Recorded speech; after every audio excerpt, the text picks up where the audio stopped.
I was trying to understand or like make a case for the extreme right ideology is so extreme that's not featured on television. There is also an extreme equivalent to the left that's not featured. You Yeah. can't tell me that the bottom worst thing that can happen is the destruction with Mm, left ha- leaning yeah. focus, the destruction of the family. Because like Have you ever seen a because on the other side you have the Holocaust. You know, like it's not. I don't think those are on the same plane.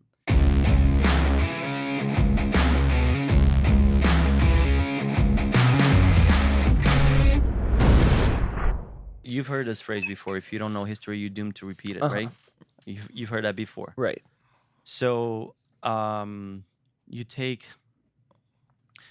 I mean, I I use him a lot. Jordan Peterson.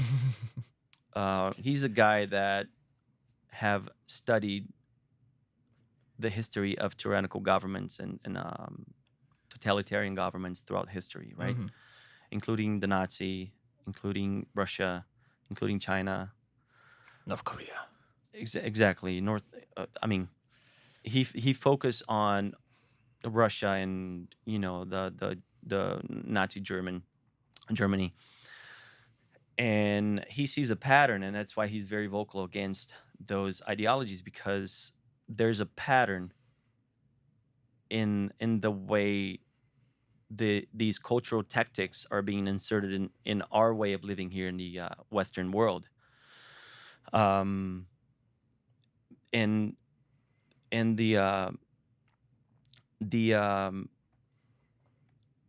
the control of the language is something that is very, very predominant. If you look at history, and that's how it started. You start controlling the language, and then you convince people that there's one group of people that is evil and needs to be exterminated. And I see that how those discussions are inflamed nowadays, and how we're creating a whole um, group of people that are extremely hateful towards one type. Like you see that all the time on social media. I saw this video the other day. These two people got into a fender bender on traffic, and it was this guy who looked like he was Latino or Native American. I'm not sure. Had brown skin. He got into a fender bender with a white lady, and he just went off, and out of the blue, the discussion became about race, and the discussion became like, this guy started screaming at this white lady, calling her basically a white supremacist, and that she had like a colonizer mentality, and she was trying to talk to the guy. I mean, I didn't see the whole video. I just saw like Ooh. TikTok part, but you see that, and he started See, screaming that's and also a yelling. problem right there. Well, yeah, I mean, I don't know exactly, but and she was like, "This is not about race. This is not about race." And he's like, "Yes, it is about race, you colonizer mentality, blah blah blah, you white supremacist," and started yelling at her and screaming at her. So this Well, happened. who hit This who? happened to me, not to me directly, but I witnessed um, a couple of people. I was working at this convention in Vegas, because I do some staff coordinator work for a marketing agency, and we were working at this convention, and we get all these brand ambassadors, all this staff, Mm, to work for us as directionals. Like when you go to those big conventions, you need staff right. to help the attendees. Yeah. Directions, This blah is blah the blah. bathroom. This is You the hold signs. That's kind of, and this is the I'm a BlackBerry staff booth right coordinator. Like, here. I make sure that everybody gets their breaks, blah blah blah. Everything is running smoothly. Long story short, you always get those Bad workers. bad workers that are not responsible. They're not willing to do what's being asked of them. And I can tell you firsthand, like, our marketing agency, we go above and beyond to make sure that all the brand ambassadors are being treated fairly, getting their breaks, not standing for too long without getting a bathroom break, without getting like a get off your feet break, just to get a little rest. We're always rotating them, anyways. And honestly, besides the standing part, it's a pretty easy job, Hmm. you know.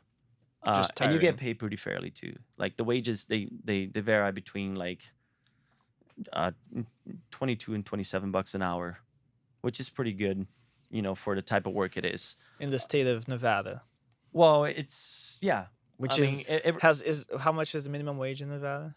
Because but people who go there, I'm they not come sure, from but other places. they get paid fairly, and they get paid overtime. They get paid double time. Hmm. Anyways, um, there was a guy, um, um, who was one of those bad workers. He wasn't willing to do his job properly, and he just wasn't responsible. He was, leaving his post. He was basically mad because he had to work, Hmm. and he was just not being a team player, not serving the company, the group. He was selfish and was only thinking about himself and his own comfort. So he decided that he could leave his post anytime. He didn't tell anybody, didn't tell his supervisors where he was, so he kept disappearing.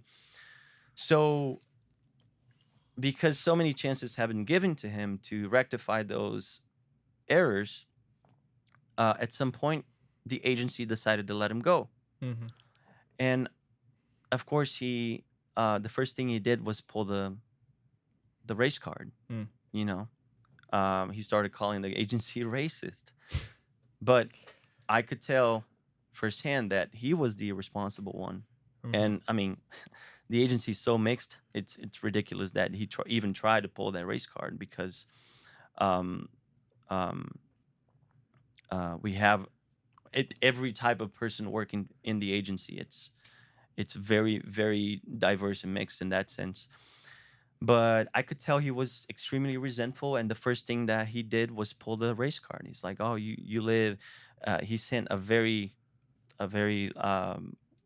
disrespectful text message to one of our staff supervisors saying, you leave the N word down in the basement with no AC, no water, no food. I mean, he was in a convention center, like in one of the rooms. There were other people there. He had access to bathroom. He had access to water. He could take breaks. But because he was so irresponsible and resentful and narcissistic, I would say, he's the first thing that he thought about doing was playing the victim and blame it on the agency or on whoever was supervising him. But you know, and that's been happening more and more. That's the first thing people do. They pull the race card, they pull the feminist card, they pull the gender card, they pull whatever, like whatever, whenever they can classify themselves within one of those oppressed groups, they will use that in their power almost to victimize themselves and say, "Oh, okay, that's why I'm not striving in society because so and so was racist towards me, or so and so it's imposing power. I mean, just because he's a man and I'm a woman, or oh, he's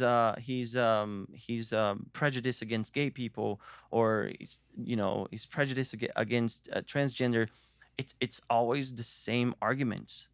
People, they have lost. I mean, when I say people, I'm using general terms, of course.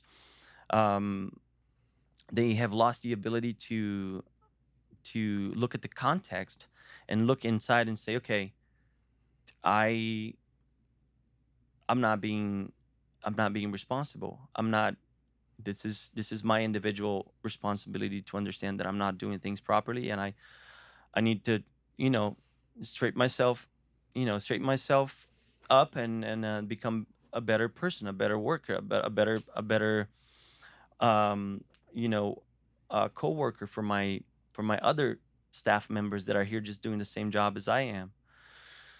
So you lose that sense of community. You just all for yourself, and you put yourself in a victimhood mentality that doesn't serve you well. It's only gonna put you down. Hello, everybody, and thank you for watching until the end. This has been Woke Wars, and I hope you liked our conversation. Don't forget to hit that like button and subscribe, and drop a comment down below. Tell us what you'd like to hear us talk about next. Also, check out some of our other episodes. We post every Wednesday, Friday, Saturday, and Sunday. We will see you on the next one.